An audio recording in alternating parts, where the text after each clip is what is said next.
Mahatma Gandhi, Mohandas Karamchand Gandhi, the 2nd of October 1869 to the 30th of January 1948, was an Indian lawyer, anti-colonial nationalist, and political ethicist who employed nonviolent resistance to lead the successful campaign for India's independence from British rule.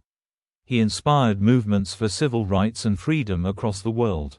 The honorific Mahatma, Sanskrit, Mahatma, meaning great-souled, venerable, first applied to him in South Africa in 1914, is now used throughout the world. Born and raised in a Hindu family in coastal Gujarat, Gandhi trained in the law at the Inner Temple in London and was called to the bar in June 1891, at the age of 22. After 2 uncertain years in India, where he was unable to start a successful law practice, Gandhi moved to South Africa in 1893 to represent an Indian merchant in a lawsuit. He went on to live in South Africa for 21 years. There, Gandhi raised a family and first employed nonviolent resistance in a campaign for civil rights. In 1915, aged 45, he returned to India and soon set about organizing peasants, farmers, and urban laborers to protest against discrimination and excessive land tax.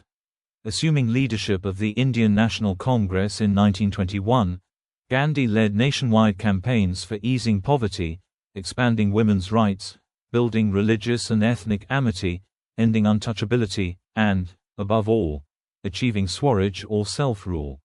Gandhi adopted the short dhoti woven with hand-spun yarn as a mark of identification with India's rural poor. He began to live in a self-sufficient residential community, to eat simple food, and undertake long fasts as a means of both introspection and political protest.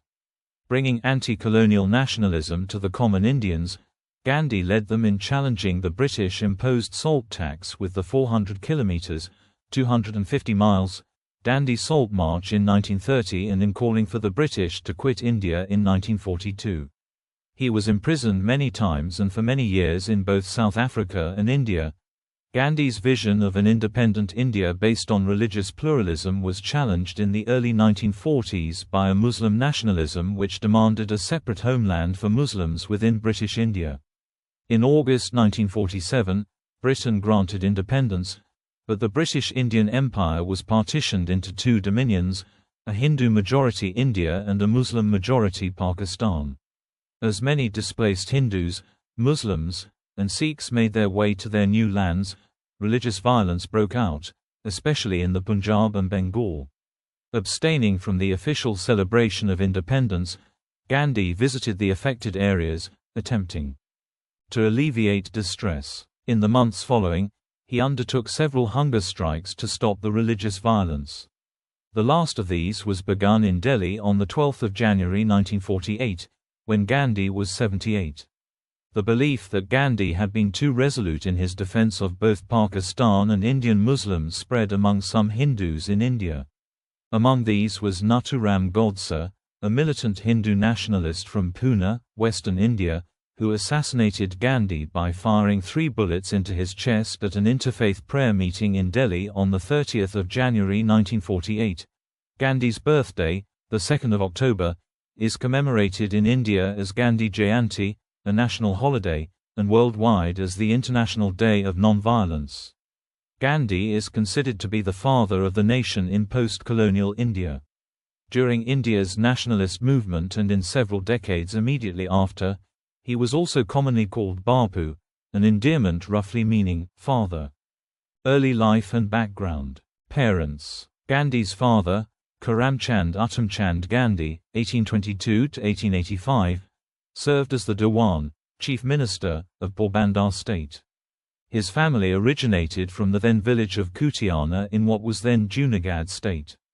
Although Karamchand only had been a clerk in the state administration and had an elementary education, he proved a capable chief minister. During his tenure, Karamchand married 4 times. His first 2 wives died young, after each had given birth to a daughter, and his third marriage was childless. In 1857, Karamchand sought his third wife's permission to remarry. That year, he married Putlabai, 1844–1891, who also came from Junagadh, and was from a Pranami Vaishnava family. Karamchand and Putlabai had 4 children: a son, Lakshmidas, circa 1860 to 1914, a daughter, Raliat Ben, 1862 to 1960, a second son, Karsandas, circa 1866 to 1913, and a third son, Mohandas Karamchand Gandhi, who was born on 2 October 1869 in Porbandar, also known as Sudharmapuri, a coastal town on the Kathiawar Peninsula and then part of the small princely state of Porbandar in the Kathiawar Agency of the British Raj. In 1874, Gandhi's father, Karamchand, left Porbandar for the smaller state of Rajkot, where he became a councillor to its ruler, the Thakur Sahib. Though Rajkot was a less prestigious state than Porbandar, the British regional political agency was located there, which gave the state's Diwan a measure of security. In 1876, Karamchand became Diwan of Rajkot and was succeeded as Diwan of Porbandar by his brother Tulsidas. Karamchand's family then rejoined him in Rajkot. They moved to their family home Kaba Gandhi Nodello in 1881. Childhood. As a child, Gandhi was described by his sister Raliat as restless as Mercury, either playing or roaming about. One of his favorite pastimes was twisting dogs' ears. The Indian classics, especially the stories of Shravana and King Harishchandra, had a great impact on Gandhi in his childhood. In his autobiography, Gandhi states that they left an indelible impression on his mind. Gandhi writes, "It haunted me and I must have acted Harishchandra to myself times without number." Gandhi's early self-identification with truth and love as supreme values is traceable to these epic characters. The family's religious background was eclectic. Mohandas was born into a Gujarati Hindu Moor Banaya family. Gandhi's father, Karamchand, was Hindu and his mother Putlabai was from a Pranami Vaishnava Hindu family. Gandhi's father was of Moor Baniya caste in the Varna of Vaishya. His mother came from the medieval Krishna Bhakti-based Pranami tradition, whose religious texts include the Bhagavad Gita, the Bhagavata Purana, and a collection of 14 texts with teachings that the tradition believes to include the essence of the Vedas, the Quran and the Bible. Gandhi was deeply influenced by his mother, an extremely pious lady who would not think of taking her meals without her daily prayers. She would take the hardest vows and keep them without flinching. To keep 2 or 3 consecutive fasts was nothing to her. At the age of 9, Gandhi entered the local school in Rajkot, near his home. There, he studied the rudiments of arithmetic, history, the Gujarati language and geography. At the age of 11, Gandhi joined the high school in Rajkot, Alfred High School. He was an average student, won some prizes, but was a shy and tongue-tied student, with no interest in games. Gandhi's only companions were books and school lessons. Marriage. In May 1883, the 13-year-old Mohandas Gandhi was married to 14-year-old Kasturbhai Gokuldas Kapadia. Her first name was usually shortened to Kasturbhai, and affectionately to Ba, in an arranged marriage, according to the custom of the region at that time. In the process, he lost a year at school but was later allowed to make up by accelerating his studies. Gandhi's wedding was a joint event, where his brother and cousin were also married. Recalling the day of their marriage, Gandhi once said, "As we didn't know much about marriage, for us it meant only wearing new clothes, eating sweets and playing with relatives." As was the prevailing tradition, the adolescent bride was to spend much time at her parents' house, and away from her husband. Writing many years later, Mohandas described with regret the lustful feelings he felt for his young bride by saying, "Even at school I used to think of her, and the thought of nightfall and our subsequent meeting was ever haunting me." Gandhi later recalled feeling jealous and possessive of her, such as when Kasturbhai would visit a temple with her girlfriends and being sexually lustful in his feelings for her. In late 1885, Gandhi's father, Karamchand, died. Gandhi had left his father's bedside to be with his wife mere minutes before his passing. Many decades later Gandhi wrote, "If animal passion had not blinded me, I should have been spared the torture of separation from my father during his last moments." Later, Gandhi, then 16 years old, and his wife of age 17, had their first child, who survived only a few days. The two deaths anguished Gandhi. The Gandhi couple had 4 more children, all sons: Harilal, born in 1888, Manilal, born in 1892, Ramdas, born in 1897, and Devdas, born in 1900. In November 1887, the 18-year-old Gandhi graduated from high school in Ahmedabad. In January 1888, he enrolled at Samal Das College in Bhavnagar state, then the sole degree-granting institution of higher education in the region. However, Gandhi dropped out, and returned to his family in Porbandar. Outside school, Gandhi's education was enriched by exposure to Gujarati literature, especially reformers like Narmad and Govardhanram Tripathi, whose works alerted the Gujaratis to their own faults and weaknesses such as belief in religious dogmatism. 3 years in London. Student of law, Gandhi had dropped out of the cheapest college he could afford in Bombay. Mavji Dev Joshiji, a Brahmin priest and family friend, advised Gandhi and his family that he should consider law studies in London. In July 1888, Gandhi's wife Kastabai gave birth to their first surviving child, Harilal. Gandhi's mother was not comfortable about Gandhi leaving his wife and family and going so far from home. Gandhi's uncle Tulsidas also tried to dissuade his nephew, but Gandhi wanted to go. To persuade his wife and mother, Gandhi made a vow in front of his mother that he would abstain from meat, alcohol, and women. Gandhi's brother, Lakshmidas, who was already a lawyer, cheered Gandhi's London studies plan and offered to support him. Putlabai gave Gandhi her permission and blessing. On 10 August 1888, Gandhi, aged 18, left Porbandar for Mumbai, then known as Bombay. A local newspaper covering the farewell function by his old high school in Rajkot noted that Gandhi was the first Banaya from Kathiawar to proceed to England for his barrister examination. As Mohandas Gandhi waited for a berth on a ship to London, he found that he had attracted the ire of the Moor Banayas of Bombay. Upon arrival in Bombay, he stayed with the local Moor Banaya community, whose elders warned Gandhi that England would tempt him to compromise his religion and eat and drink in Western ways. Despite Gandhi informing him of his promise to his mother and her blessings, Gandhi was excommunicated from his caste. Gandhi ignored this, and on 4 September, he sailed from Bombay to London, with his brother seeing him off. Gandhi attended University College, London, where he took classes in English literature with Henry Morley in 1888 to 1889. Gandhi also enrolled at the Inns of Court School of Law in Inner Temple with the intention of becoming a barrister. His childhood shyness and self-withdrawal had continued through his teens. Gandhi retained these traits when he arrived in London, but joined a public speaking practice group and overcame his shyness sufficiently to practice law. Gandhi demonstrated a keen interest in the welfare of London's impoverished dockland communities. In 1889, a bitter trade dispute broke out in London, with dockers striking for better pay and conditions, and seamen, shipbuilders, factory girls and others joining the strike in solidarity. The strikers were successful, in part due to the mediation of Cardinal Manning, leading Gandhi and an Indian friend to make a point of visiting the Cardinal and thanking him for his work. Vegetarianism and committee work. His vow to his mother influenced Gandhi's time in London.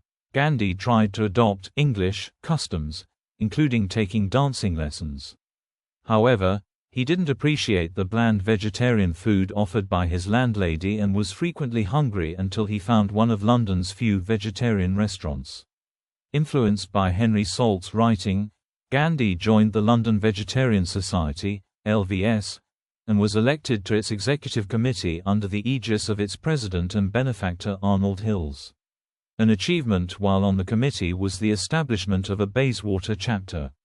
Some of the vegetarians Gandhi met were members of the Theosophical Society, which had been founded in 1875 to further universal brotherhood, and which was devoted to the study of Buddhist and Hindu literature. They encouraged Gandhi to join them in reading the Bhagavad Gita both in translation as well as in the original. Gandhi had a friendly and productive relationship with Hills, but the two men took a different view on the continued LVS membership of fellow committee member Thomas Allinson. Their disagreement is the first known example of Gandhi challenging authority, Despite his shyness and temperamental disinclination towards confrontation, Allinson had been promoting newly available birth control methods, but Hills disapproved of these, believing they undermined public morality.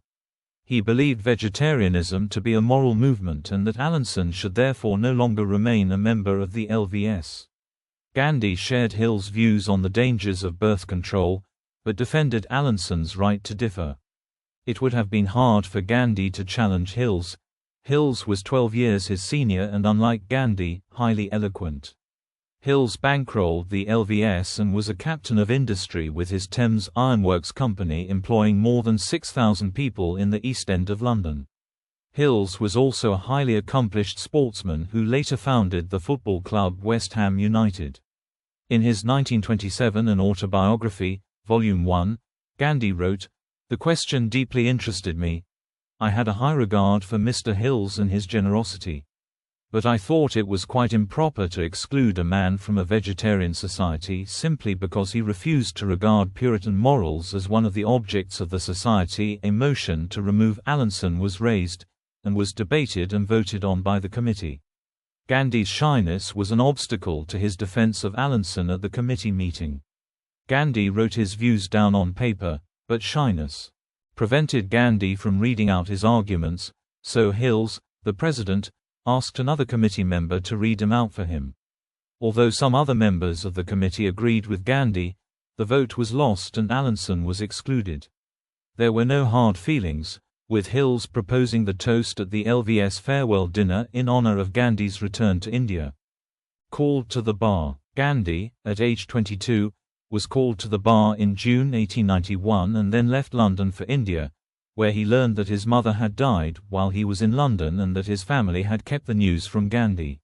His attempts at establishing a law practice in Bombay failed because Gandhi was psychologically unable to cross-examine witnesses. He returned to Rajkot to make a modest living drafting petitions for litigants, but Gandhi was forced to stop after running afoul of British officer Sam Sunny. In 1893, a Muslim merchant in Kathiawar named Dada Abdullah contacted Gandhi. Abdullah owned a large successful shipping business in South Africa. His distant cousin in Johannesburg needed a lawyer, and they preferred someone with Kathiawari heritage. Gandhi inquired about his pay for the work.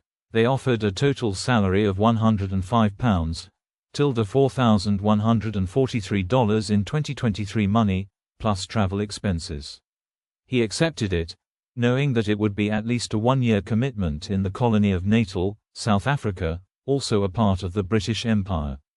Civil rights activist in South Africa, 1893 to 1914. In April 1893, Gandhi, aged 23, set sail for South Africa to be the lawyer for Abdullah's cousin. Gandhi spent 21 years in South Africa where he developed his political views, ethics, and politics. During this time, Gandhi briefly returned to India in 1902 to mobilize support for the welfare of Indians in South Africa. Immediately upon arriving in South Africa, Gandhi faced discrimination due to his skin color and heritage. Gandhi was not allowed to sit with European passengers in the stagecoach and was told to sit on the floor near the driver, then beaten when he refused. Elsewhere, Gandhi was kicked into a gutter for daring to walk near a house. In another instance, thrown off a train at Pietermaritzburg after refusing to leave the first class. Gandhi sat in the train station, shivering all night and pondering if he should return to India or protest for his rights. Gandhi chose to protest and was allowed to board the train the next day. In another incident, the magistrate of a Durban court ordered Gandhi to remove his turban, which he refused to do. Indians were not allowed to walk on public footpaths in South Africa.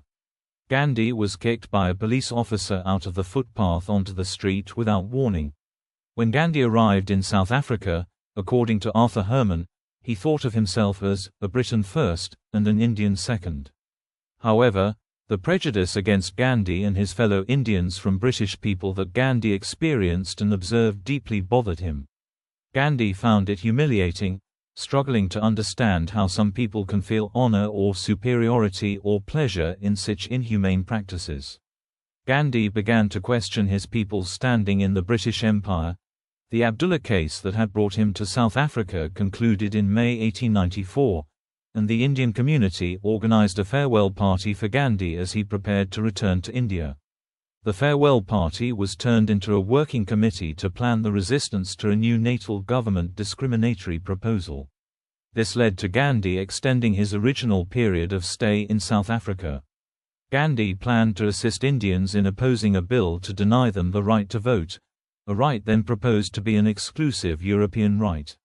He asked Joseph Chamberlain, the British colonial secretary, to reconsider his position on this bill. Though unable to halt the bill's passage, Gandhi's campaign was successful in drawing attention to the grievances of Indians in South Africa.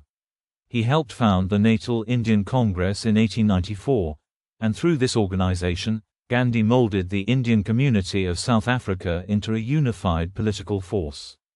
In January 1897, when Gandhi landed in Durban, a mob of white settlers attacked him, and Gandhi escaped only through the efforts of the wife of the police superintendent. However, Gandhi refused to press charges against any member of the mob. During the Boer War, Gandhi volunteered in 1900 to form a group of stretcher bearers as the Natal Indian Ambulance Corps. According to Arthur Herman, Gandhi wanted to disprove the British colonial stereotype that Hindus were not fit for manly activities involving danger and exertion, unlike the Muslim martial races. Gandhi raised 1,100 Indian volunteers to support British combat troops against the Boers. They were trained and medically certified to serve on the front lines. They were auxiliaries at the Battle of Colenso to a white volunteer ambulance corps. At the Battle of Spion Kop, Gandhi and his bearers moved to the front line and had to carry wounded soldiers for miles to a field hospital since the terrain was too rough for the ambulances. Gandhi and 37 other Indians received the Queen's South Africa Medal. In 1906, the Transvaal government promulgated a new act compelling registration of the colony's Indian and Chinese populations. At a mass protest meeting held in Johannesburg on the 11th of September that year, Gandhi adopted his still-evolving methodology of Satyagraha, devotion to the truth, or nonviolent protest, for the first time.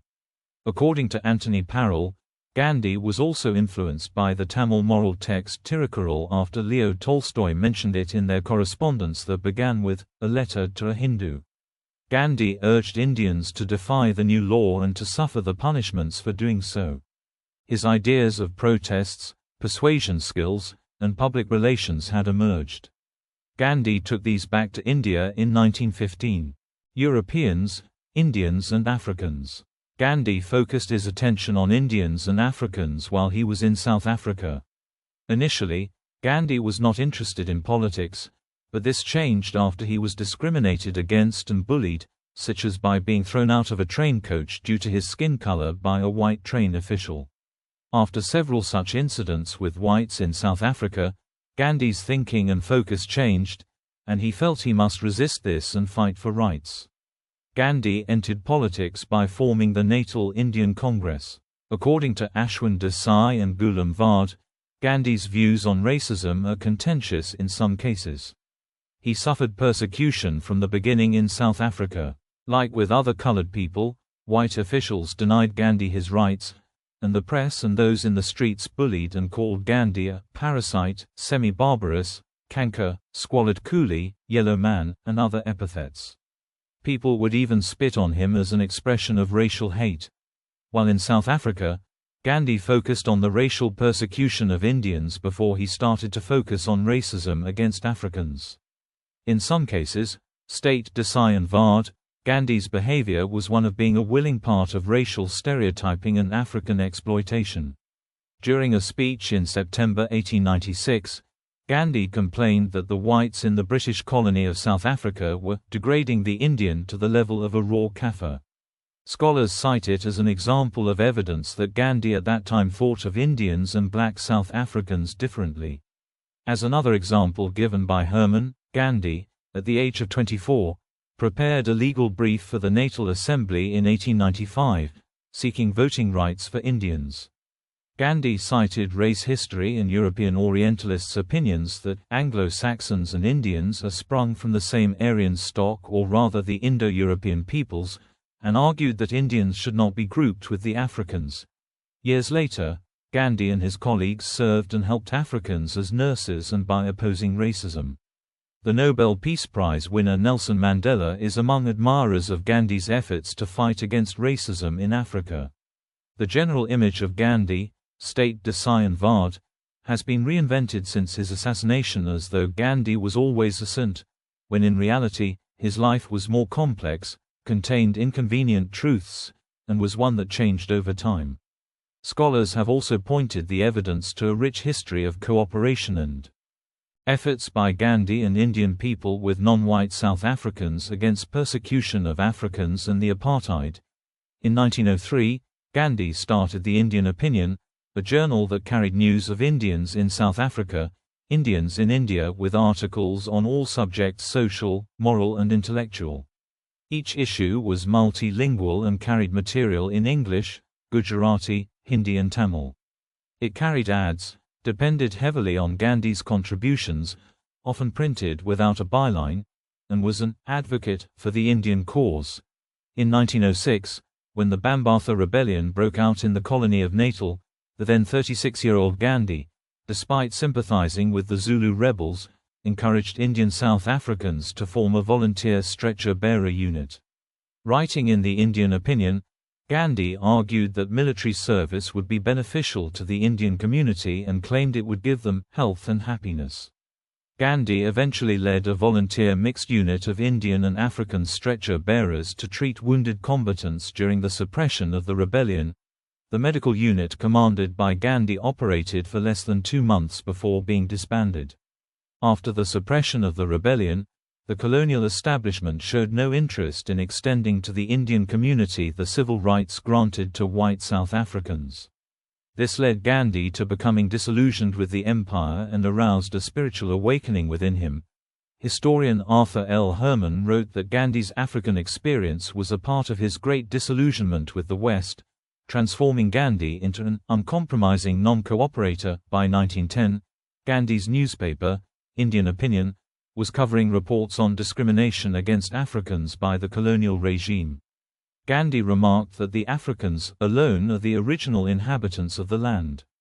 The whites, on the other hand, have occupied the land forcibly and appropriated it for themselves. In 1910, Gandhi established, with the help of his friend Herman Kallenbach, an idealistic community they named Tolstoy Farm near Johannesburg. There, Gandhi nurtured his policy of peaceful resistance. In the years after black South Africans gained the right to vote in South Africa, 1994, Gandhi was proclaimed a national hero with numerous monuments. Struggle for Indian independence, 1915 to 1947. At the request of Gopal Krishna Gokhale, conveyed to Gandhi by C.F. Andrews, Gandhi returned to India in 1915. He brought an international reputation as a leading Indian nationalist, theorist and community organizer. Gandhi joined the Indian National Congress and was introduced to Indian issues, politics and the Indian people primarily by Gokhale. Gokhale was a key leader of the Congress Party, best known for his restraint and moderation, and his insistence on working inside the system. Gandhi took Gokhale's liberal approach based on British Whiggish traditions and transformed it to make it look Indian.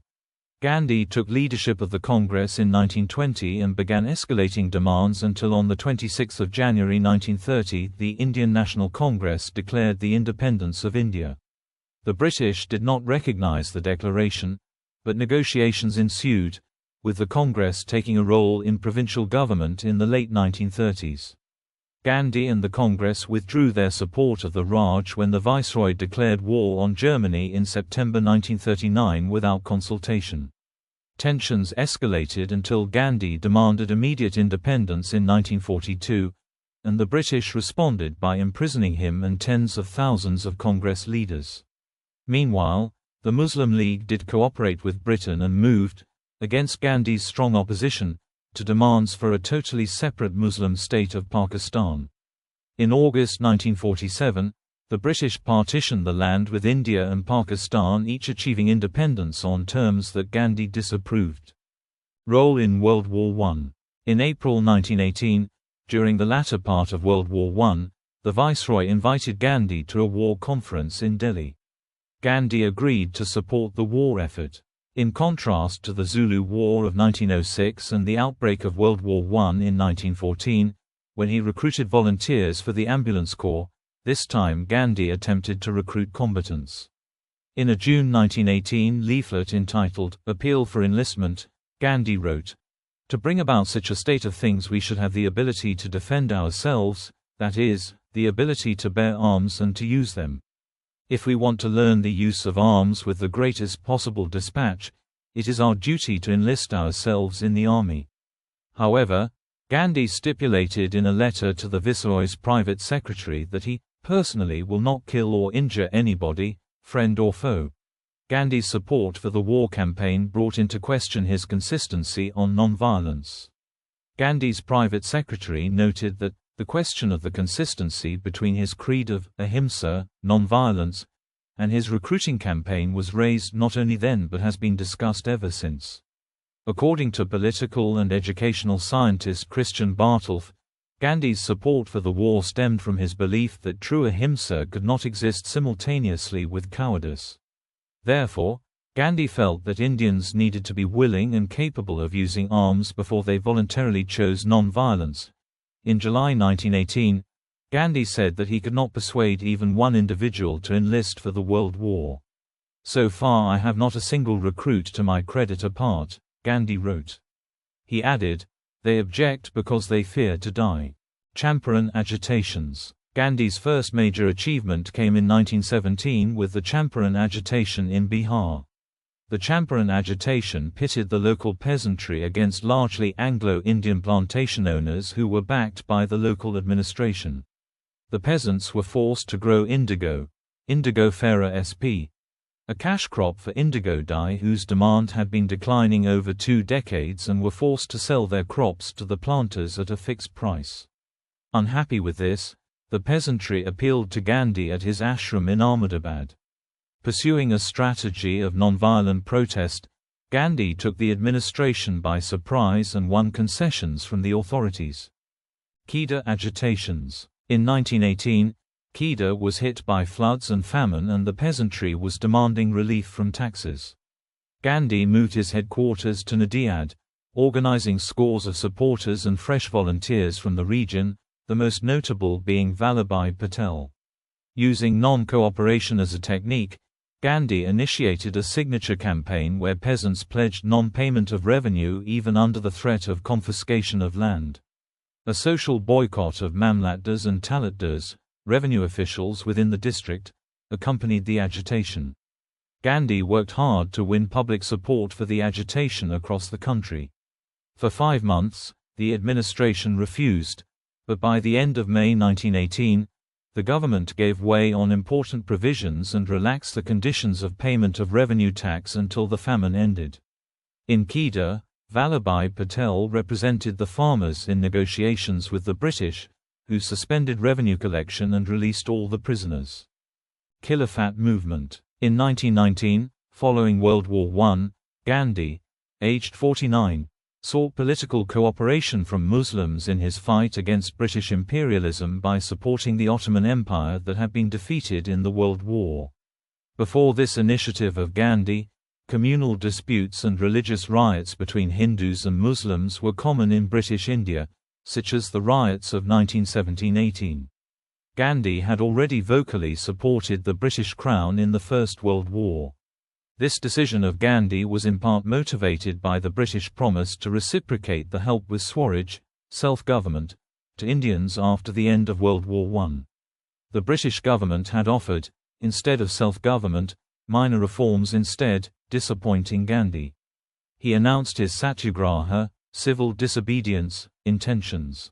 The British colonial officials made their counter-move by passing the Rowlatt Act, to block Gandhi's movement. The act allowed the British government to treat civil disobedience participants as criminals and gave it the legal basis to arrest anyone for preventive indefinite detention, incarceration without judicial review or any need for a trial. Gandhi felt that Hindu-Muslim cooperation was necessary for political progress against the British. He leveraged the Khilafat movement, wherein Sunni Muslims in India, Their leaders such as the sultans of princely states in India and Ali brothers championed the Turkish Caliph as a solidarity symbol of Sunni Islamic community, Ummah. They saw the Caliph as their means to support Islam and the Islamic law after the defeat of Ottoman Empire in World War I. Gandhi's support to the Khilafat movement led to mixed results. It initially led to a strong Muslim support for Gandhi. However, the Hindu leaders including Rabindranath Tagore questioned Gandhi's leadership because they were largely against recognizing or supporting the Sunni Islamic Caliph in Turkey. The increasing Muslim support for Gandhi, after he championed the Caliph's cause, temporarily stopped the Hindu-Muslim communal violence. It offered evidence of intercommunal harmony in joint Rolat Satyagraha demonstration rallies, raising Gandhi's stature as the political leader to the British. His support for the Khilafat movement also helped Gandhi sideline Muhammad Ali Jinnah, who had announced his opposition to the Satyagraha non-cooperation movement approach of Gandhi. Jinnah began creating his independent support, and later went on to lead the demand for West and East Pakistan. Though they agreed in general terms on Indian independence, they disagreed on the means of achieving this. Jinnah was mainly interested in dealing with the British via constitutional negotiation, rather than attempting to agitate the masses. In 1922, the Khilafat movement gradually collapsed following the end of the non-cooperation movement with the arrest of Gandhi. A number of Muslim leaders and delegates abandoned Gandhi and Congress. Hindu-Muslim communal conflicts reignited, and deadly religious riots reappeared in numerous cities, with 91 in United Provinces of Agra and Oudh alone. Non-cooperation. With his book Hind Swaraj, 1909, Gandhi, aged 40, declared that British rule was established in India with the cooperation of Indians and has survived only because of this cooperation. If Indians refused to cooperate, British rule would collapse and Swaraj, Indian independence, would come. In February 1919, Gandhi cautioned the Viceroy of India with a cable communication that if the British were to pass the Rowlatt Act, he would appeal to Indians to start civil disobedience. The British government ignored him and passed the law, stating it would not yield to threats. The Satyagraha civil disobedience followed, with people assembling to protest the Rowlatt Act. On 30 March 1919, British law officers opened fire on an assembly of unarmed people, peacefully gathered, participating in Satyagraha in Delhi. People rioted in retaliation. On 6 April 1919, a Hindu festival day, Gandhi asked a crowd to remember not to injure or kill British people, but to express their frustration with peace, to boycott British goods and burn any British clothing they owned. He emphasized the use of non-violence to the British and towards each other, even if the other side used violence. Communities across India announced plans to gather in greater numbers to protest. Government warned him not to enter Delhi, but Gandhi defied the order and was arrested on 9 April. On 13 April 1919, people including women with children gathered in an Amritsar park, and British Indian Army officer Reginald Dyer surrounded them and ordered troops under his command to fire on them. The resulting Jallianwala Bagh massacre, or Amritsar massacre, of hundreds of Sikh and Hindu civilians enraged the subcontinent but was supported by some Britons and parts of the British media as a necessary response. Gandhi in Ahmedabad, on the day after the massacre in Amritsar, did not criticize the British and instead criticized his fellow countrymen for not exclusively using love to deal with the hate of the British government. Gandhi demanded that the Indian people stop all violence, stop all property destruction, and went on fast to death to pressure Indians to stop their rioting. The massacre and Gandhi's nonviolent response to it moved many, but also made some Sikhs and Hindus upset that Dyer was getting away with murder. Investigation committees were formed by the British, which Gandhi asked Indians to boycott. The unfolding events, the massacre and the British response, led Gandhi to the belief that Indians will never get a fair equal treatment under British rulers, and he shifted his attention to Swaraj and political independence for India. In 1921, Gandhi was the leader of the Indian National Congress.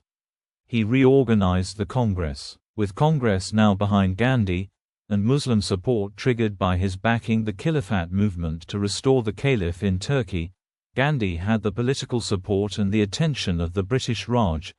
Gandhi expanded his non-violent non-cooperation platform to include the Swadeshi policy, the boycott of foreign-made goods, especially British goods. Linked to this was his advocacy that khadi, homespun cloth, be worn by all Indians instead of British-made textiles. Gandhi exhorted Indian men and women, rich or poor, to spend time each day spinning khadi in support of the independence movement. In addition to boycotting British products, Gandhi urged the people to boycott British institutions and law courts, to resign from government employment, and to forsake British titles and honours. Gandhi thus began his journey aimed at crippling the British India government economically, politically and administratively. The appeal of non-cooperation grew. Its social popularity drew participation from all strata of Indian society. Gandhi was arrested on 10 March 1922, tried for sedition, and sentenced to 6 years imprisonment. He began his sentence on 18 March 1922. With Gandhi isolated in prison, the Indian National Congress split into two factions, one led by Chitta Ranjan Das and Motilal Nehru favouring party participation in the legislatures, and the other led by Chakravarti Rajagopalachari and Sardar Vallabhbhai Patel, opposing this move. Furthermore, cooperation among Hindus and Muslims ended as Khilafat movement collapsed with the rise of Ataturk in Turkey. Muslim leaders left the Congress and began forming Muslim organizations. The political base behind Gandhi had broken into factions. He was released in February 1924 for an appendicitis operation, having served only 2 years. Salt Satyagraha, Salt March, Civil Disobedience Movement.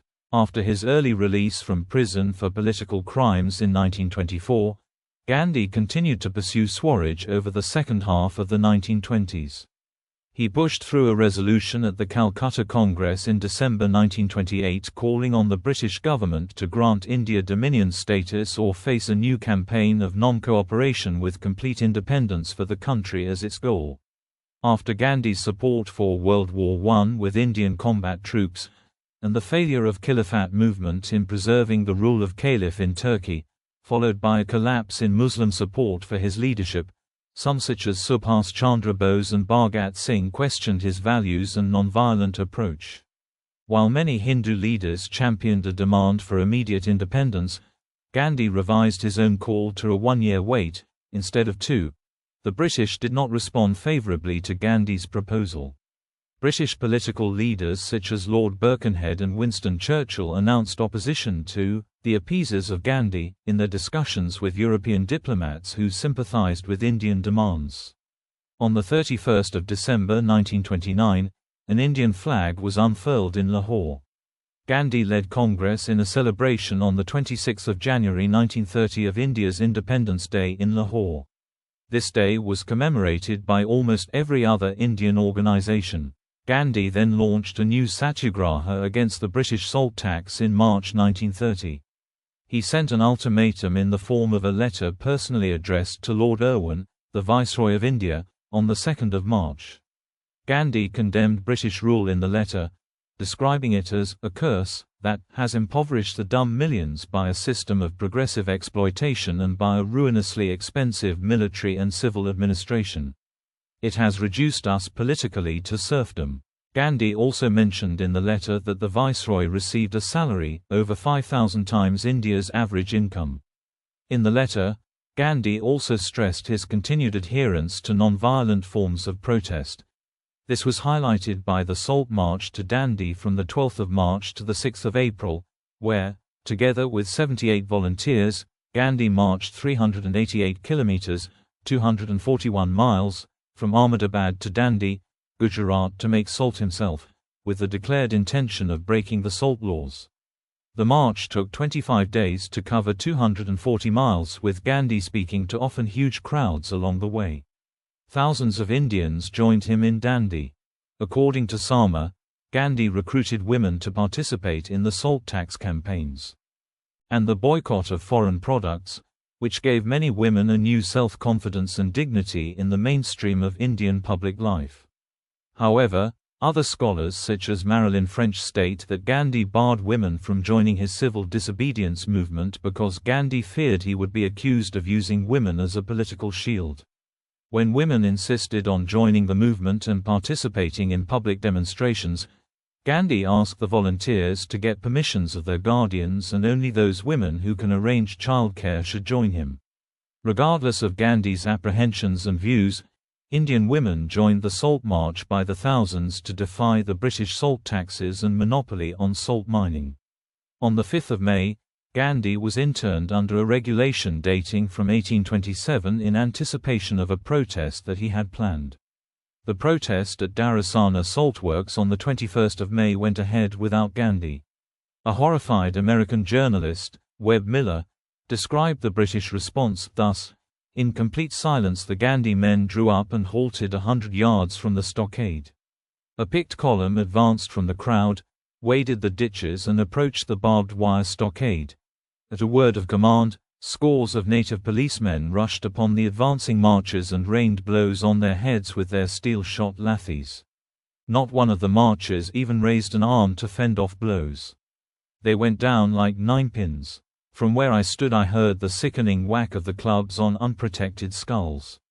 Those struck down fell sprawling, unconscious or writhing with fractured skulls or broken shoulders. This went on for hours until some 300 or more protesters had been beaten, many seriously injured and 2 killed. At no time did they offer any resistance. After Gandhi's arrest, the women marched and picketed shops on their own, accepting violence and verbal abuse from British authorities for the cause in the manner Gandhi inspired. This campaign was one of Gandhi's most successful at upsetting British hold on India. Britain responded by imprisoning over 60,000 people. However, Congress estimates put the figure at 90,000. Among them was one of Gandhi's lieutenants, Jawaharlal Nehru. Gandhi as folk hero. Indian Congress in the 1920s appealed to Andhra Pradesh peasants by creating Telugu language plays that combined Indian mythology and legends, linked him to Gandhi's ideas, and portrayed Gandhi as a messiah, a reincarnation of ancient and medieval Indian nationalist leaders and saints. The plays built support among peasants steeped in traditional Hindu culture, according to Murali, and this effort made Gandhi a folk hero in Telugu-speaking villages, a sacred messiah-like figure. According to Dennis Dalton, it was Gandhi's ideas that were responsible for his wide following. Gandhi criticized Western civilization as one driven by brute force and immorality, contrasting it with his categorization of Indian civilization as one driven by soul force and morality. Gandhi captured the imagination of the people of his heritage with his ideas about winning hate with love. These ideas are evidenced in his pamphlets from the 1890s. In South Africa, where too Gandhi was popular among the Indian indentured workers. After he returned to India, people flocked to Gandhi because he reflected their values. Gandhi also campaigned hard going from one rural corner of the Indian subcontinent to another. He used terminology and phrases such as Rama Raja from Ramayana, Prahlada as a paradigmatic icon, and such cultural symbols as another facet of Swaraj and Satyagraha. During Gandhi's lifetime, these ideas sounded strange outside India, but they readily and deeply resonated with the culture and historic values of his people. Negotiations. The government, represented by Lord Irwin, decided to negotiate with Gandhi. The Gandhi-Irwin Pact was signed in March 1931. The British government agreed to free all political prisoners, in return for the suspension of the civil disobedience movement. According to the pact, Gandhi was invited to attend the Round Table Conference in London for discussions and as the sole representative of the Indian National Congress. The conference was a disappointment to Gandhi and the nationalists.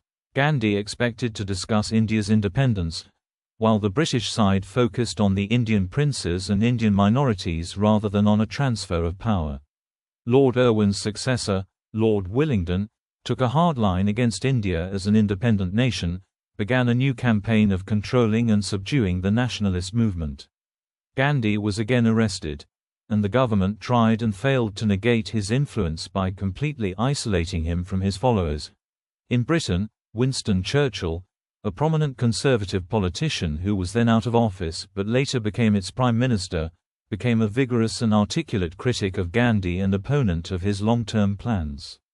Churchill often ridiculed Gandhi, saying in a widely reported 1931 speech, "It is alarming and also nauseating to see Mr. Gandhi, a seditious Middle Temple lawyer, now posing as a fakir of a type well known in the East, striding half-naked up the steps of the viceregal palace, to parley on equal terms with the representative of the King Emperor."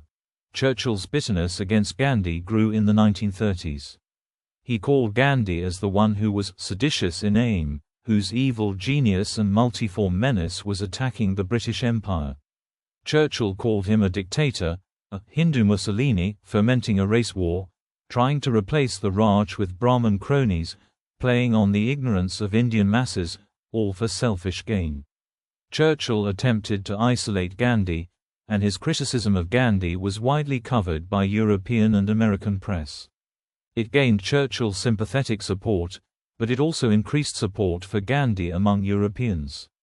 The developments heightened Churchill's anxiety that the British themselves would give up out of pacifism and misplaced conscience. Round Table Conferences. During the discussions between Gandhi and the British government over 1931–32 at the Round Table Conferences, Gandhi, now aged about 62, sought constitutional reforms as a preparation to the end of colonial British rule, and begin the self-rule by Indians. The British side sought reforms that would keep the Indian subcontinent as a colony. The British negotiators proposed constitutional reforms on a British Dominion model that established separate electorates based on religious and social divisions. The British questioned the Congress Party and Gandhi's authority to speak for all of India. They invited Indian religious leaders, such as Muslims and Sikhs, to press their demands along religious lines, as well as B.R. Ambedkar as the representative leader of the untouchables. Gandhi vehemently opposed a constitution that enshrined rights or representations based on communal divisions, because he feared that it would not bring people together but divide them, perpetuate their status, and divert the attention from India's struggle to end the colonial rule. The Second Round Table Conference was the only time Gandhi left India between 1914 and his death in 1948. Gandhi declined the government's offer of accommodation in an expensive West End hotel, preferring to stay in the East End, to live among working-class people, as he did in India. Gandhi based himself in a small cell bedroom at Kingsley Hall for the 3-month duration of his stay and was enthusiastically received by East Enders. During this time, Gandhi renewed his links with the British vegetarian movement. After Gandhi returned from the Second Round Table Conference, he started a new Satyagraha. Gandhi was arrested and imprisoned at the Yerwada jail, Pune. While he was in prison, the British government enacted a new law that granted untouchables a separate electorate. It came to be known as the Communal Award. In protest, Gandhi started a fast unto death, while he was held in prison.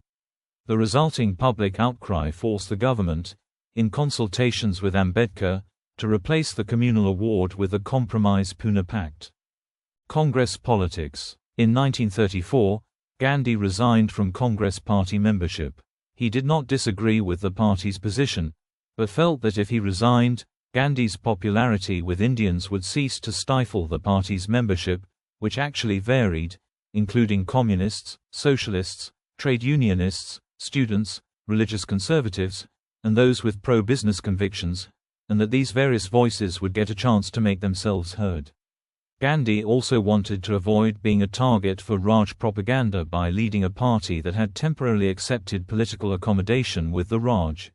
In 1936, Gandhi returned to active politics again with the Nehru presidency and the Lucknow session of the Congress. Although Gandhi wanted a total focus on the task of winning independence and not speculation about India's future, he did not restrain the Congress from adopting socialism as its goal. Gandhi had a clash with Subhas Chandra Bose, who had been elected president in 1938, and who had previously expressed a lack of faith in nonviolence as a means of protest. Despite Gandhi's opposition, Bose won a second term as Congress President, against Gandhi's nominee, Bogiraju Pattabhi Sitaramaya. Gandhi declared that Sitaramaya's defeat was his defeat. Bose later left the Congress when the All India leaders resigned en masse in protest of his abandonment of the principles introduced by Gandhi.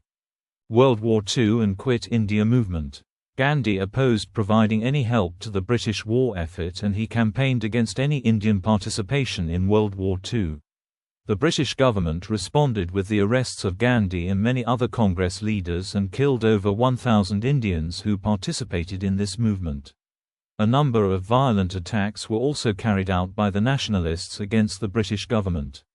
While Gandhi's campaign did not enjoy the support of a number of Indian leaders, and over 2.5 million Indians volunteered and joined the British military to fight on various fronts of the Allied forces, the movement played a role in weakening the control over the South Asian region by the British regime, and it ultimately paved the way for Indian independence. Gandhi's opposition to the Indian participation in World War II was motivated by his belief that India could not be party to a war ostensibly being fought for democratic freedom, while that freedom was denied to India itself. Gandhi also condemned Nazism and fascism, a view which won endorsement of other Indian leaders. As the war progressed, Gandhi intensified his demand for independence, calling for the British to quit India in a 1942 speech in Mumbai. This was Gandhi's and the Congress Party's most definitive revolt aimed at securing the British exit from India. The British government responded quickly to the Quit India speech, and within hours after Gandhi's speech arrested Gandhi and all the members of the Congress Working Committee. His countrymen retaliated the arrests by damaging or burning down hundreds of government-owned railway stations, police stations, and cutting down telegraph wires. In 1942, Gandhi, now nearing age 73, urged his people to completely stop cooperating with the imperial government. In this effort, Gandhi urged that they neither kill nor injure British people but be willing to suffer and die if violence is initiated by the British officials. He clarified that the movement would not be stopped because of any individual acts of violence, saying that the ordered anarchy of the present system of administration was worse than real anarchy. Gandhi urged Indians to karo ya maro, do or die, in the cause of their rights and freedoms. Gandhi's arrest lasted 2 years, as he was held in the Aga Khan Palace in Pune. During this period, Gandhi's longtime secretary Mahadev Desai died of a heart attack. His wife Kastabai died after 18 months. Imprisonment on the 22nd of February 1944, and Gandhi suffered a severe malaria attack. While in jail, he agreed to an interview with Stuart Gelder, a British journalist. Gelder then composed and released an interview summary, cabled it to the mainstream press, that announced sudden concessions Gandhi was willing to make, comments that shocked his countrymen, the Congress workers and even Gandhi. The latter two claimed that it distorted what Gandhi actually said on a range of topics and falsely repudiated the Quit India movement. Gandhi was released before the end of the war on 6 May 1944 because of his failing health and necessary surgery. The Raj did not want him to die in prison and enrage the nation. Gandhi came out of detention to an altered political scene. The Muslim League, for example, which a few years earlier had appeared marginal, now occupied the center of the political stage, and the topic of Jinnah's campaign for Pakistan was a major talking point. Gandhi and Jinnah had extensive correspondence, and the two men met several times over a period of 2 weeks in September 1944 at Jinnah's house in Bombay, where Gandhi insisted on a united, religiously plural and independent India which included Muslims and non-Muslims of the Indian subcontinent coexisting. Jinnah rejected this proposal and insisted instead for partitioning the subcontinent on religious lines to create a separate Muslim homeland, later Pakistan. These discussions continued through 1947. While the leaders of Congress languished in jail, the other parties supported the war and gained organizational strength. Underground publications flailed at the ruthless suppression of Congress, but it had little control over events. At the end of the war, the British gave clear indications that power would be transferred to Indian hands. At this point, Gandhi called off the struggle, and around 100,000 political prisoners were released, including the Congress's leadership. Partition and independence. Gandhi opposed the partition of the Indian subcontinent along religious lines. The Indian National Congress and Gandhi called for the British to quit India. However, the All India Muslim League demanded, divide and quit India. Gandhi suggested an agreement which required the Congress and the Muslim League to cooperate and attain independence under a provisional government. Thereafter, the question of partition could be resolved by a plebiscite in the districts with a Muslim majority. Jinnah rejected Gandhi's proposal and called for Direct Action Day, on 16 August 1946, to press Muslims to publicly gather in cities and support his proposal for the partition of the Indian subcontinent into a Muslim state and non-Muslim state. Hussain Shahid Sohrawadi, the Muslim League Chief Minister of Bengal, now Bangladesh and West Bengal, excluding Cooch Behar, gave Calcutta's police special holiday to celebrate the Direct Action Day. The Direct Action Day triggered a mass murder of Calcutta Hindus and the torching of their property, and holidaying police were missing to contain or stop the conflict. The British government did not order its army to move in to contain the violence. The violence on Direct Action Day led to retaliatory violence against Muslims across India. Thousands of Hindus and Muslims were murdered, and tens of thousands were injured in the cycle of violence in the days that followed. Gandhi visited the most riot-prone areas to appeal a stop to the massacres. Archibald Wavell, the Viceroy and Governor-General of British India for 3 years through February 1947, had worked with Gandhi and Jinnah to find a common ground, before and after accepting Indian independence in principle. Wavell condemned Gandhi's character and motives as well as his ideas. Wavell accused Gandhi of harboring the single-minded idea to overthrow British rule and influence and to establish a Hindu Raj, and called Gandhi a malignant, malevolent, exceedingly shrewd politician. Wavell feared a civil war on the Indian subcontinent, and doubted Gandhi would be able to stop it. The British reluctantly agreed to grant independence to the people of the Indian subcontinent, but accepted Jinnah's proposal of partitioning the land into Pakistan and India. Gandhi was involved in the final negotiations, but Stanley Wolpert states the plan to carve up British India was never approved of or accepted by Gandhi. The partition was controversial and violently disputed. More than 500,000 were killed in religious riots as 10 million to 12 million non-Muslims. Hindus and Sikhs mostly migrated from Pakistan into India, and Muslims migrated from India into Pakistan, across the newly created borders of India, West Pakistan and East Pakistan. Gandhi spent the Day of Independence not celebrating the end of the British rule, but appealing for peace among his countrymen by fasting and spinning in Calcutta on 15 August 1947. The partition had gripped the Indian subcontinent with religious violence and the streets were filled with corpses. Gandhi's fasting and protests are credited for stopping the religious riots and communal violence. Death. At 5:17 p.m. On 30 January 1948, Gandhi was with his grandnieces in the garden of Birla House, now Gandhi Smriti, on his way to address a prayer meeting, when Nathuram Godse, a Hindu nationalist, fired 3 bullets into Gandhi's chest from a pistol at close range. According to some accounts, Gandhi died instantly. In other accounts, such as one prepared by an eyewitness journalist, Gandhi was carried into the Birla House, into a bedroom. There, he died about 30 minutes later as one of Gandhi's family members read verses from Hindu scriptures. Prime Minister Jawaharlal Nehru addressed his countrymen over the All India radio saying, "Friends and comrades, the light has gone out of our lives, and there is darkness everywhere, and I do not quite know what to tell you or how to say it. Our beloved leader, Bapu as we called him, the father of the nation, is no more. Perhaps I am wrong to say that. Nevertheless, we will not see him again, as we have seen him for these many years. We will not run to him for advice or seek solace from him, and that is a terrible blow, not only for me, but for millions and millions in this country." Godse, a Hindu nationalist, with links to the Hindu Mahasabha and the Rashtriya Swayamsevak Sangh, made no attempt to escape. Several other conspirators were soon arrested as well.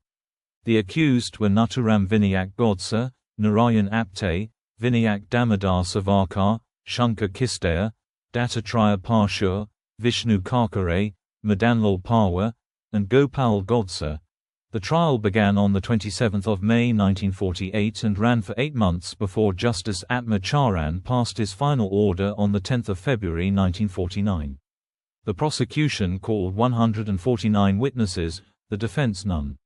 The court found all of the defendants except one guilty as charged.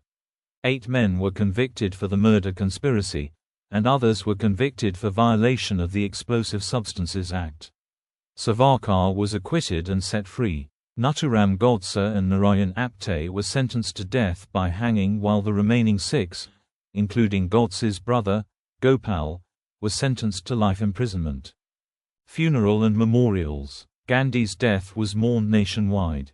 Over 1 million people joined the 5-mile-long funeral procession that took over 5 hours to reach Raj Ghat from Birla House, where Gandhi was assassinated, and another million watched the procession pass by. His body was transported on a weapons carrier, whose chassis was dismantled overnight to allow a high floor to be installed so that people could catch a glimpse of Gandhi's body. The engine of the vehicle was not used. Instead, 4 drag ropes held by 50 people each pulled the vehicle. All Indian-owned establishments in London remained closed in mourning as thousands of people from all faiths and denominations and Indians from all over Britain converged at India House in London. Gandhi was cremated in accordance with Hindu tradition. His ashes were poured into urns which were sent across India for memorial services. Most of the ashes were immersed at the Sangam at Allahabad on 12 February 1948, but some were secretly taken away. In 1997, Tushar Gandhi immersed the contents of one urn, found in a bank vault and reclaimed through the courts, at the Sangam at Allahabad. Some of Gandhi's ashes were scattered at the source of the Nile River near Jinja, Uganda, and a memorial plaque marks the event. On 30 January 2008, the contents of another urn were immersed at Girgaon Chowpatty. Another urn is at the palace of the Aga Khan in Pune, where Gandhi was held as a political prisoner from 1942 to 1944, and another in the Self-Realization Fellowship Lake Shrine in Los Angeles. The Birla House site where Gandhi was assassinated is now a memorial called Gandhi Smriti. The place near Yamuna River where he was cremated is the Raj Ghat Memorial in New Delhi. A black marble platform, it bears the epigraph, He Rama, Devanagari, He Rama or Hey Ram. These are said to be Gandhi's last words after he was shot. Principles, practices, and beliefs. Gandhi's spirituality was greatly based on his embracement of the 5 great vows of Jainism and Hindu yoga philosophy, viz. Satya, truth, ahimsa, non-violence, brahmacharya, celibacy, asteya, non-stealing, and aparigraha, non-attachment. He stated that, unless you impose on yourselves the 5 vows, you may not embark on the experiment at all.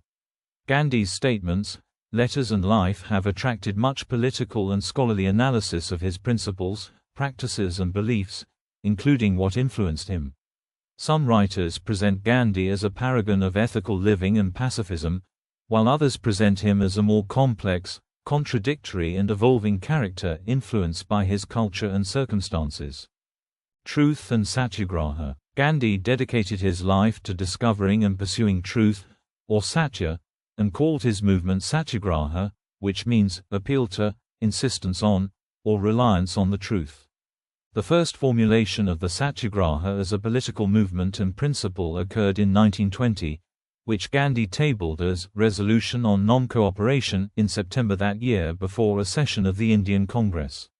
It was the Satyagraha formulation and step, states Dennis Dalton, that deeply resonated with beliefs and culture of his people, embedded him into the popular consciousness, transforming him quickly into Mahatma. Gandhi based Satyagraha on the Vedantic ideal of self-realization, ahimsa, nonviolence, vegetarianism, and universal love. William Borman states that the key to his Satyagraha is rooted in the Hindu Upanishadic texts. According to Indira Kaur, Gandhi's ideas on ahimsa and satyagraha were founded on the philosophical foundations of Advaita Vedanta. Bruce Watson states that some of these ideas are found not only in traditions within Hinduism, but also in Jainism or Buddhism, particularly those about nonviolence, vegetarianism and universal love, but Gandhi's synthesis was to politicize these ideas.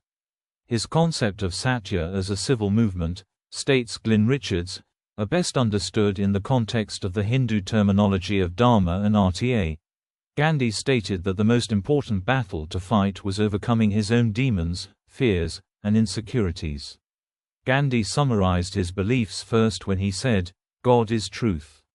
Gandhi would later change this statement to, "Truth is God." Thus, Satya, truth, in Gandhi's philosophy is God. Gandhi, states Richards, described the term God not as a separate power, but as the being, Brahman, Atman, of the Advaita Vedanta tradition, a non-dual universal that pervades in all things, in each person and all life.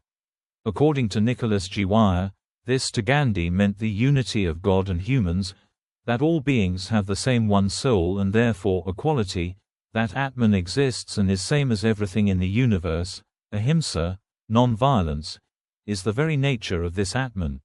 The essence of Satyagraha is soul force as a political means, refusing to use brute force against the oppressor, seeking to eliminate antagonisms between the oppressor and the oppressed, aiming to transform or purify the oppressor. It is not inaction but determined passive resistance and non-cooperation where, states Arthur Herman, love conquers hate. A euphemism sometimes used for Satyagraha is that it is a silent force or a soul force, a term also used by Martin Luther King Jr. during his "I Have a Dream" speech. It arms the individual with moral power rather than physical power. Satyagraha is also termed a universal force, as it essentially makes no distinction between kinsmen and strangers, young and old, man and woman, friend and foe. Gandhi wrote, "There must be no impatience, no barbarity, no insolence, no undue pressure. If we want to cultivate a true spirit of democracy, we cannot afford to be intolerant. Intolerance betrays want of faith in one's cause." Civil disobedience and non-cooperation as practiced under Satyagraha are based on the law of suffering, a doctrine that the endurance of suffering is a means to an end. This end usually implies a moral upliftment or progress of an individual or society. Therefore, non-cooperation in Satyagraha is in fact a means to secure the cooperation of the opponent consistently with truth and justice. While Gandhi's idea of Satyagraha as a political means attracted a widespread following among Indians, the support was not universal. For example, Muslim leaders such as Jinnah opposed the Satyagraha idea, accused Gandhi to be reviving Hinduism through political activism, and began effort to counter Gandhi with Muslim nationalism and a demand for Muslim homeland.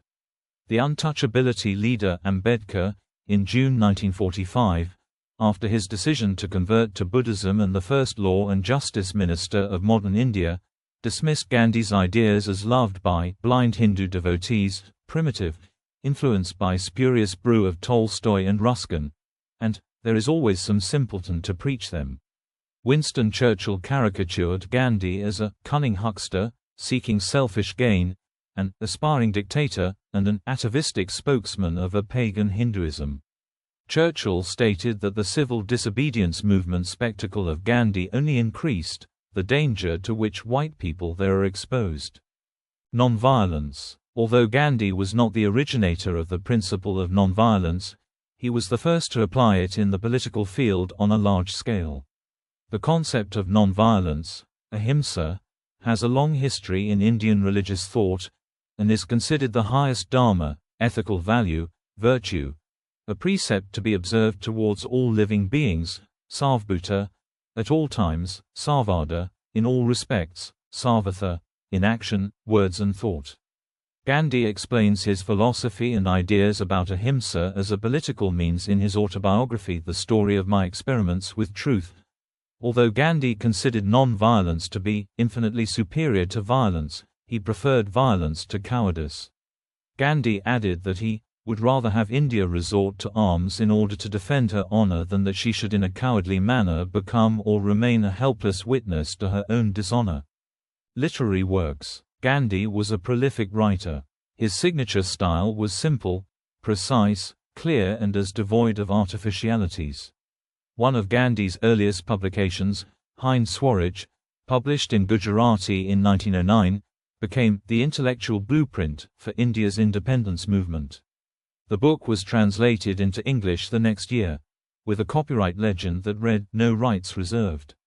For decades, Gandhi edited several newspapers including Harijan in Gujarati, in Hindi and in the English language, Indian Opinion while in South Africa and Young India, in English, and Navajivan, a Gujarati monthly, on his return to India. Later, Navajivan was also published in Hindi. Gandhi also wrote letters almost every day to individuals and newspapers. Gandhi also wrote several books, including his autobiography, The Story of My Experiments with Truth, Gujarati, Satyana Prayogo Athava Atmakatha, of which Gandhi bought the entire first edition to make sure it was reprinted.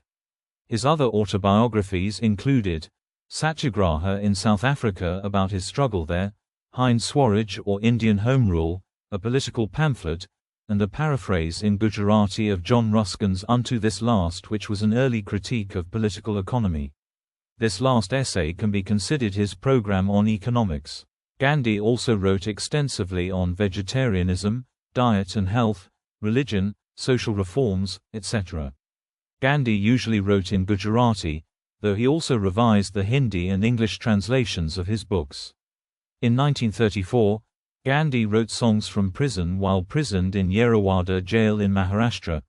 Gandhi's complete works were published by the Indian government under the name The Collected Works of Mahatma Gandhi in the 1960s. The writings comprise about 50,000 pages published in about 100 volumes. In 2000, a revised edition of the complete works sparked a controversy, as it contained a large number of errors and omissions. The Indian government later withdrew the revised edition. Legacy. Gandhi is noted as the greatest figure of the successful Indian independence movement against the British rule. He is also hailed as the greatest figure of modern India. American historian Stanley Wolpert described Gandhi as India's greatest revolutionary nationalist leader and the greatest Indian since the Buddha. In 1999, Gandhi was named Asian of the Century by Asiaweek. In a 2000 BBC poll, he was voted as the greatest man of the millennium. The word Mahatma, while often mistaken for Gandhi's given name in the West, is taken from the Sanskrit words Maha, meaning great, and Atma, meaning soul. He was publicly bestowed with the honorific title Mahatma in July 1914 at farewell meeting in Town Hall, Durban. Rabindranath Tagore is said to have accorded the title to Gandhi by 1915. In his autobiography, Gandhi nevertheless explains that he never valued the title, and was often pained by it.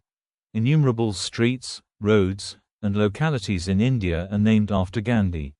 These include MG Road, the main street of a number of Indian cities including Mumbai, Bangalore, Kolkata, Lucknow, Kanpur, Gangtok and Indore, Gandhi Market, near Sion, Mumbai, and Gandhinagar, the capital of the state of Gujarat, Gandhi's birthplace. As of 2008, over 150 countries have released stamps on Gandhi. In October 2019, about 87 countries including Turkey, the United States, Russia, Iran, Uzbekistan, and Palestine released commemorative Gandhi stamps on the 150th anniversary of his birth. In 2014, Brisbane's Indian community commissioned a statue of Gandhi, created by Ramvi Sutar and Anil Sutar in the Roma Street, Parkland. It was unveiled by Narendra Modi, then Prime Minister of India. Florian asteroid 120,461 Gandhi was named in his honor in September 2020.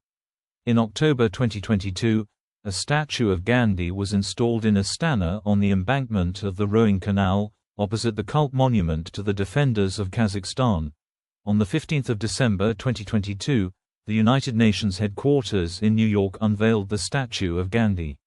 UN Secretary-General Antonio Guterres called Gandhi an uncompromising advocate for peaceful coexistence. Followers and international influence. Gandhi influenced important leaders and political movements. Leaders of the civil rights movement in the United States, including Martin Luther King Jr., James Lawson, and James Bevel, drew from the writings of Gandhi in the development of their own theories about nonviolence. King said, "Christ gave us the goals and Mahatma Gandhi the tactics." King sometimes referred to Gandhi as the Little Brown Saint. Anti-apartheid activist and former president of South Africa, Nelson Mandela, was inspired by Gandhi. Others include Steve Biko, Vathwav Havel, and Aung San Suu Kyi. In his early years, the former president of South Africa Nelson Mandela was a follower of the nonviolent resistance philosophy of Gandhi. Bana and Vard commented on these events as, Gandhi inspired succeeding generations of South African activists seeking to end white rule. This legacy connects him to Nelson Mandela. In a sense, Mandela completed what Gandhi started. Gandhi's life and teachings inspired many who specifically referred to Gandhi as their mentor or who dedicated their lives to spreading his ideas. In Europe, Romain Rolland was the first to discuss Gandhi in his 1924 book Mahatma Gandhi, and Brazilian anarchist and feminist Maria Lacerda de Moura wrote about Gandhi in her work on pacifism. In 1931, physicist Albert Einstein exchanged letters with Gandhi and called him a role model for the generations to come, in a letter writing about him. Einstein said of Gandhi, "Mahatma Gandhi's life achievement stands unique in political history. He has invented a completely new and humane means for the liberation war of an oppressed country, and practiced it with greatest energy and devotion. The moral influence he had on the consciously thinking human being of the entire civilized world will probably be much more lasting than it seems in our time with its overestimation of brutal violent forces. Because lasting will only be the work of such statesmen who wake up and strengthen the moral power of their people through their example and educational works. We may all be happy and grateful that destiny gifted us with such an enlightened contemporary, a role model for the generations to come. Generations to come will scarce believe that such a one as this walked the earth in flesh and blood." Farah Omar, a political activist from Somaliland, visited India in 1930, where he met Gandhi and was influenced by Gandhi's nonviolent philosophy, which he adopted in his campaign in British Somaliland. Lanza del Vasto went to India in 1936 intending to live with Gandhi. He later returned to Europe to spread Gandhi's philosophy and founded the Community of the Ark in 1948, modeled after Gandhi's ashrams. Madeleine Slade, known as Miraben, was the daughter of a British admiral who spent much of her adult life in India as a devotee of Gandhi. In addition, the British musician John Lennon referred to Gandhi when discussing his views on nonviolence. In 2007, former U.S. Vice President and environmentalist Al Gore drew upon Gandhi's idea of Satyagraha in a speech on climate change. 44th President of the United States Barack Obama said in September 2009 that his biggest inspiration came from Gandhi. His reply was in response to the question, "Who was the one person, dead or alive, that you would choose to dine with?" Obama added, "He's somebody I find a lot of inspiration in. He inspired Dr. King with his message of nonviolence. He ended up doing so much and changed the world just by the power of his ethics." Time magazine named the 14th Dalai Lama, Lech Walesa, Martin Luther King Jr., Cesar Chavez, Aung San Suu Kyi, Benigno Aquino Jr., Desmond Tutu, and Nelson Mandela as children of Gandhi and his spiritual heirs to nonviolence. The Mahatma Gandhi district in Houston, Texas, United States, an ethnic Indian enclave, is officially named after Gandhi. Gandhi's ideas had a significant influence on 20th-century philosophy. It began with his engagement with Romain Rolland and Martin Buber. Jean-Luc Nancy said that the French philosopher Maurice Blanchot engaged critically with Gandhi from the point of view of European spirituality. Since then, philosophers including Hannah Arendt, Etienne Balibar and Slavoj Žižek found that Gandhi was a necessary reference to discuss morality in politics. American political scientist Gene Sharp wrote an analytical text, Gandhi as a political strategist, on the significance of Gandhi's ideas for creating nonviolent social change. Recently, in the light of climate change, Gandhi's views on technology are gaining importance in the fields of environmental philosophy and philosophy of technology. Global Days that celebrate Gandhi. In 2007, the United Nations General Assembly declared Gandhi's birthday, the 2nd of October, as the International Day of Nonviolence. First proposed by UNESCO in 1948, as the School Day of Nonviolence and Peace, DENIP in Spanish, the 30th of January is observed as the School Day of Nonviolence and Peace in schools of many countries. In countries with a Southern Hemisphere school calendar, it is observed on the 30th of March. Awards. Time magazine named Gandhi the Man of the Year in 1930. In the same magazine's 1999 list of the most important people of the century, Gandhi was second only to Albert Einstein, who had called Gandhi the greatest man of our age. The University of Nagpur awarded him an LL.D. In 1937, the Government of India awarded the annual Gandhi Peace Prize to distinguished social workers, world leaders and citizens. Nelson Mandela, the leader of South Africa's struggle to eradicate racial discrimination and segregation, was a prominent non-Indian recipient. In 2003, Gandhi was posthumously awarded with the World Peace Prize.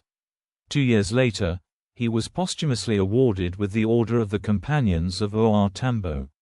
In 2011, Gandhi topped the Times list of top 25 political icons of all time. Gandhi did not receive the Nobel Peace Prize, although he was nominated 5 times between 1937 and 1948, including the first ever nomination by the American Friends Service Committee, though Gandhi made the shortlist only twice, in 1937 and 1947.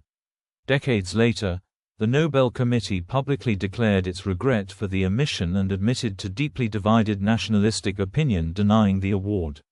Gandhi was nominated in 1948 but was assassinated before nominations closed.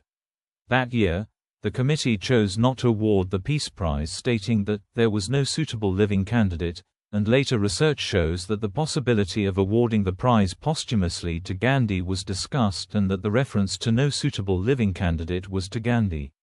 Geir Lundestad, secretary of Norwegian Nobel Committee in 2006 said, "The greatest omission in our 106-year history is undoubtedly that Mahatma Gandhi never received the Nobel Peace Prize.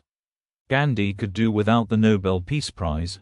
Whether Nobel Committee can do without Gandhi is the question." When the 14th Dalai Lama was awarded the prize in 1989, the chairman of the committee said that this was, in part, a tribute to the memory of Mahatma Gandhi. In the summer of 1995, the North American Vegetarian Society inducted Gandhi posthumously into the Vegetarian Hall of Fame. Father of the Nation. Indians widely describe Gandhi as the father of the nation. Origin of this title is traced back to a radio address, on Singapore radio, on 6 July 1944 by Subhash Chandra Bose, where Bose addressed Gandhi as the father of the nation. On 28 April 1947, Sarojini Naidu during a conference also referred Gandhi as father of the nation. He is also conferred the title Bapu, Gujarati, endearment for father, Papa. Film, theatre, and literature. A 5-hour, 9-minute-long biographical documentary film, Mahatma, Life of Gandhi, 1869–1948, made by Vithalbhai Javeri in 1968, quoting Gandhi's words and using black and white archival footage and photographs, captures the history of those times. Ben Kingsley portrayed him in Richard Attenborough's 1982 film Gandhi, which won the Academy Award for Best Picture. It was based on the biography by Louis Fisher. The 1996 film The Making of the Mahatma documented Gandhi's time in South Africa and his transformation from an inexperienced barrister to recognized political leader.